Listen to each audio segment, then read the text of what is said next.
Hello, everybody, and welcome to the Flying Circus, where today we're going to talk about the vanishing of the Sony press conference at the E3 show, a subject that was discussed by many, one way or another, and here I am talking about this too. I know I'm a little bit late to the party because probably the E3 show is about a month away from this video going live, but in a way, this gives a reason for the appearance of it.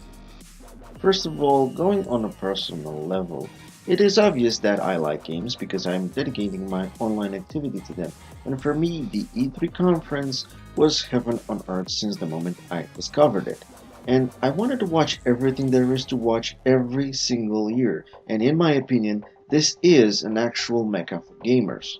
The thrill of it all being, of course, the stage shows held by big companies like Sony, Microsoft, EA, and Ubisoft, and yeah, I know it's the hypiest hype of them all, if I can say that, but I really like going deep in that feeling for the duration of the event, even if after all of that I'm gonna be skeptic about a lot of things. But this is how all things actually work, and that's basically what everybody is doing. So, in terms of the entire show, well, the vanishing of Sony is a bit odd, and in my opinion is both bad and good at the same time.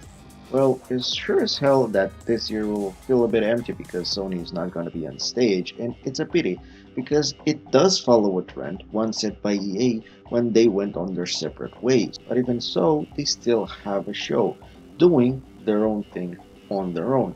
The fact about this being that in the age of the internet, it's easier for companies to have their own gigs because that way they can spend less money on everything. And thinking about it, EA is going to jump aboard every single train that is going to sell that ticket. Going in depth with this, Sony already has a few things set on their own during the calendar year where they can show off their new things to the public. So yeah, they can follow the pattern set by EA in a very easy way. But even so, I really do hope that is not the case because I really would hate to see the world of video games go in a state of E3-less, if I can say that. I grew to like this world of video games and the atmosphere that E3 brings every single year, getting excited about everything that is presented there, even if I'm thousands and thousands of miles away. And just like I said before, even if this is not really a good move, I still think there is something good in this. Why? Well, in the last few years, Sony kind of went from the top guy of E3 having the best shows to having just something there presented on a stage, and this is a real letdown. Really, they actually have the potential, but they just did not rise to it. In the last few years, we've seen some great things in those shows, like the announcement for probably the best Spider-Man game, the great reboot of God of War, and a small taste of Ghost of Tsushima, which is really awesome and great, and I just cannot wait for it. But those, if you really think about it, were just one-offs. Other than that, we've seen Last of Us and Days Gone, just a juggling between these two. The Last of Us presenting some demos and some cutscenes showed one year after another, and with Days Gone, that's a little bit more complicated because Sony went from one year announcing the game and presenting a demo to the next year where they just presented a trailer which doesn't give you any information and it's pretty much out of context, to another year with another demo that is again out of context that actually show the potential of this game but does not give you any information about the game itself. So yeah, we could actually say that what they actually showed on the stage was great, but the lineup was thinner and thinner year by year. And with absolutely no information about the new generation of consoles, well, they have even less to say this time around.